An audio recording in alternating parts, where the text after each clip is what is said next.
Unfortunately, there's been several deaths in that area. And it's not just Colombia. I'm sure there's other countries as well, but they're focusing on Colombia.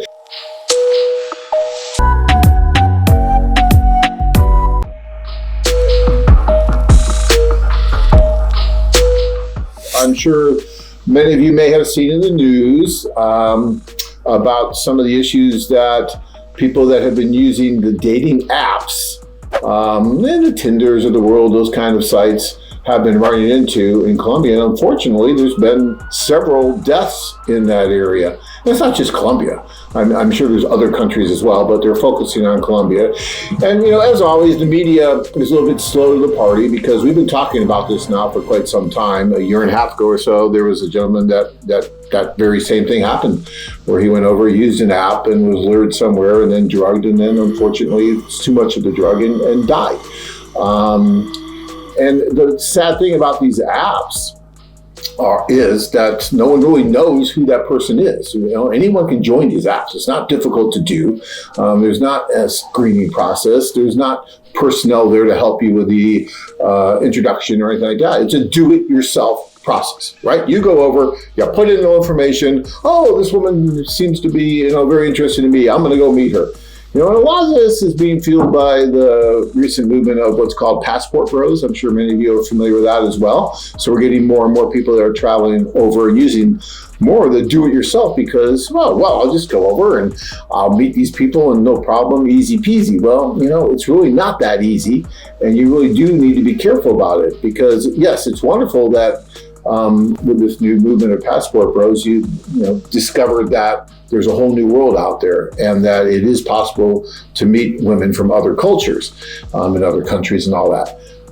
But you still need to be careful about it. We've been doing this for almost 30 years, and we've developed an amazing infrastructure in that time to where men and women can meet in a very safe, sane environment. All the time we've been doing this, knock wood here, but we've never had anyone that met the kind of fate that's been happening with these do-it-yourself sites or these apps.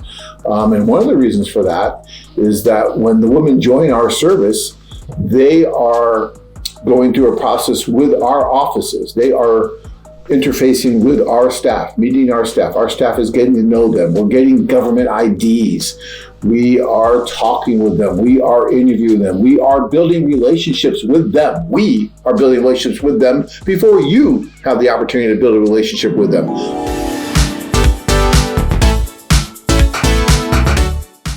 That should mean a lot to you if you're worried about, who you're meeting, especially in a foreign country that you may not be really aware of everything going on. But when you go there, you're met by our staff, and we know who you are, and we know who it is you're going to meet, and we facilitate that meeting in person, which is so much safer and so much more effective, by the way, as well, than using a do-it-yourself type app where you're totally on your own.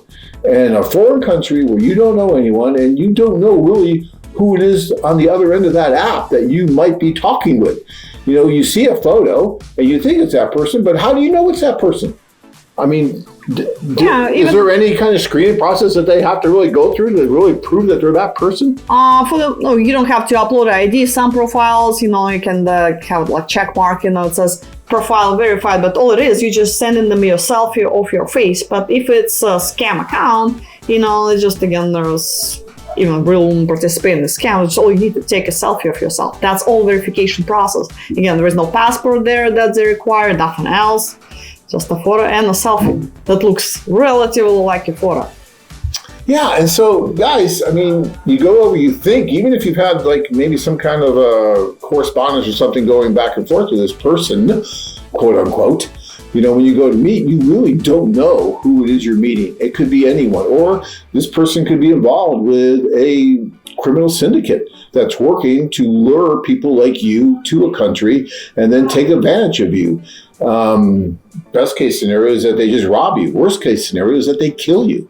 And according to the papers lately, they've had 8 plus men that they think have been murdered in this way recently in Colombia. So now all of a sudden Colombia's got this terrible bad rap about, oh, well, it's not safe, you can't go, blah, blah, blah. Well, it is safe if you do it the right way, right? There are safer ways to go about doing it. Look, anything can happen anywhere, even on our site. It's possible that anything can possibly happen.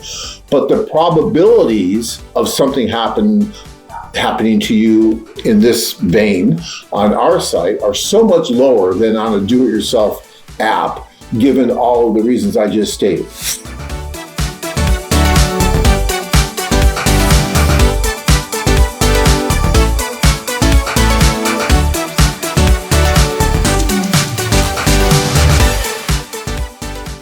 Searching for that one special woman to complete your life? Join men from all over the world as they take a trip and find their future brides. Check out our website at colombianwomen.com. If you enjoyed this video, be sure to give us a thumbs up and subscribe to our channel.